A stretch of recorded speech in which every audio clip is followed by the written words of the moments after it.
राम दोस्तों, स्वागत है आपका हमारे YouTube चैनल साधक सुदामा जी पर।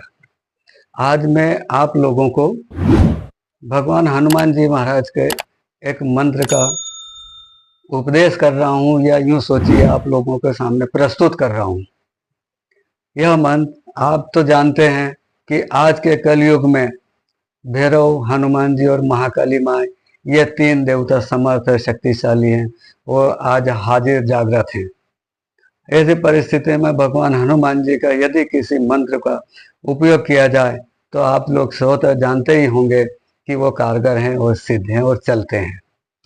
इसी तारतम्य में मैं आपको हनुमान जी का एक स्वप्न दृष्टा मंत्र, स्वप्न सिद्धि मंत्र जिसे कहते हैं, वो आप लोगों को सामने पेश कर रहा हूँ। आप लोग उसको करिए। मंत्र भी छोटा है, अधिक बड़ा नहीं है। इसका थोड़ा सा एक विधान है, उस विधान के अनुरूप यदि आप करते हैं तो आपको सफलता मिलेगी। आपके भविष्य में होने वाली घटना को भगवान हनुमान जी आपके ख्वाब में दर्शा देंगे। वो आपके ऊपर निर्भर करता है कि आप क्या देखना चाहते हैं। वो जैसा आप निवेदन करेंगे वैसा ही आपको वो स्वप्न में बता देंगे। इसका विधान क्या है? किसी भी शुभ दिन हो, मंगलवार हो, उस दिन मंगलवार के दिन से इस साधना को किया जाता है। यह मात्र 11 दिन की साधना है और बहुत अच्छी और सरल और सुगम साधना है। करना क्या है आपको कि एक पट्टा लेना है, बाजोट जिसको बोलते हैं, उस पर लाल कपड़ा बिछा दीजिए। हनुमान जी की लाल चंदन की मूर्ति, लाल चंदन की हनुमान जी की मूर्ति उस पट्टे पे रखना है और अपना मुंह दक्षिण दिशा में हो। मतलब भगवान हनुमान जी महाराज की मूर्ति का मुख उत्तर दिशा में हो, हमारा मुंह दक्षिण दिशा में हो। आपको कोई विशेष लंबा चौड़ा विधान नहीं है। उनको भोग लगाना है, धूप दीप अगरबत्ती करना है, जो भी आपसे बन सके वो निवेदन, प्रार्थना, कवच वगैरह जो कुछ भी आप करते हो वो कीजिए। और अगर कुछ भी नहीं करते हैं तो उन्हें प्रणाम करके एक बार हनुमान चालीसा का पाठ करके आपको जो मैं मंत्र दिया जा रहा हूँ, इस मंत्र को आप 11 माला जप करिए। आपको 11 दिन तक 11 माला जप करना है। बीच में ही आपके सवालों के जवाब के उत्तर मिल सकते हैं, लेकिन आपको इस साधना को पूरे 11 दिन करना है। बीच में से छोड़ना नहीं है, इसको खंडित नहीं करना है। आपको 11 दिन का संकल्प ले करके ही इस साधना को करना है। मंत्र छोटा है, विषय लंबा नहीं है। एक बार सुन लोगे याद हो जाएगा। लेकिन इसका विधान यही है कि आपने जब भी इसका या तो रात्रि के 12 बजे इस साधना को किया जाए तो अति ही उत्तम है, या आप दिन के 12 बजे भी इस साधना को कर सकते हैं। इसके 2 समय है और ये कारगर समय, बड़े विलक्षण और शक्तिशाली समय होते हैं साधनाओं के लिए। और विशेष तौर से हनुमान जी की साधना में तो ये कारगर है। आपको करना क्या है? हनुमान जी की मूर्ति की पूजा करिए। वो धूप दीप अगरबत्ती करके जो भी आप भोग लगाते हो, चने चूरंजी का लगाइए, गुड़ का लगाइए, चूरमे का लगाइए, लेकिन जो भोग आज आपने लगाया है 24 घंटे तक वो भोग उनके सामने रहेगा। उस प्रसाद को वहां से उठाया नहीं जाएगा। दूसरे दिन जब आप जप करने बैठते हैं उस वक्त जो भी आप नैवेद्य चढ़ाते हैं वो नैवेद्य चढ़ा करके पहले वाला नैवेद्य उठाना है।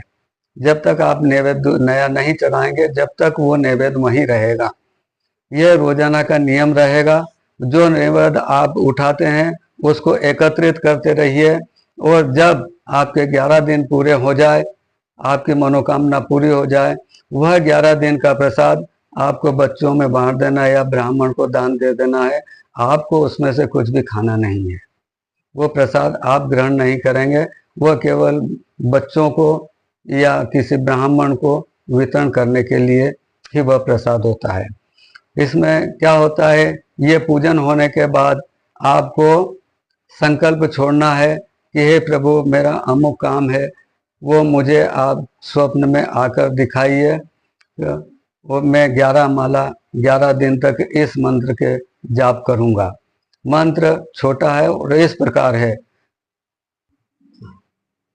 हाँ, इस दौरान आपको अपने गुरुदेव को याद करना है, उनसे आशीर्वाद लेना है, गणेश जी का नाम लेना है, शिव जी का नाम लेना है, क्योंकि हमारे अग्रणी देवता श्री गणेश जी हैं।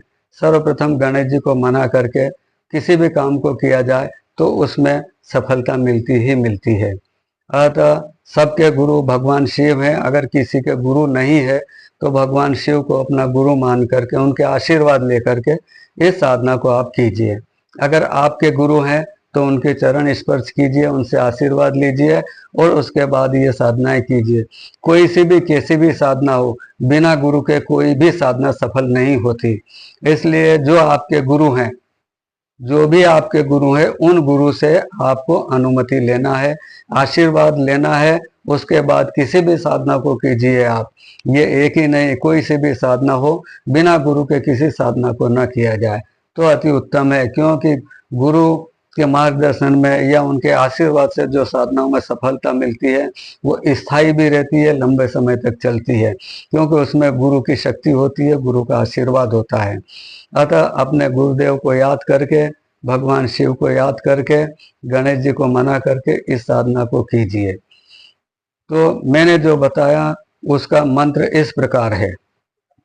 ओम नमो भगवते हनुमंताय आवशय आवशय स्वाहा। एक बार फिर सुन लीजिए। ओम नमो भगवते हनुमंताय आवशय आवशय स्वाहा। यह एक छोटा सा मंत्र है, लेकिन भगवान हनुमान जी का, महाराज का मंत्र है, कारगर मंत्र है। इस कलयुग में ये तीन ही देवता है और इनके मंत्र चैतन्य है और सरलता से सिद्धियां देते हैं, सरलता से अपने काम कर देते हैं।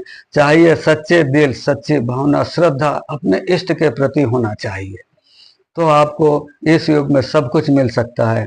अगर आपकी श्रद्धा और भावना छोटी पड़ गई, कम पड़ गई या है ही नहीं, तो आप किसी भी सिद्धि की, किसी भी काम की उम्मीद मत रखिए। क्योंकि गुरु और अपने इष्ट के प्रभाव से हम समर्थ होते हैं, हमारे काम सफल होते हैं।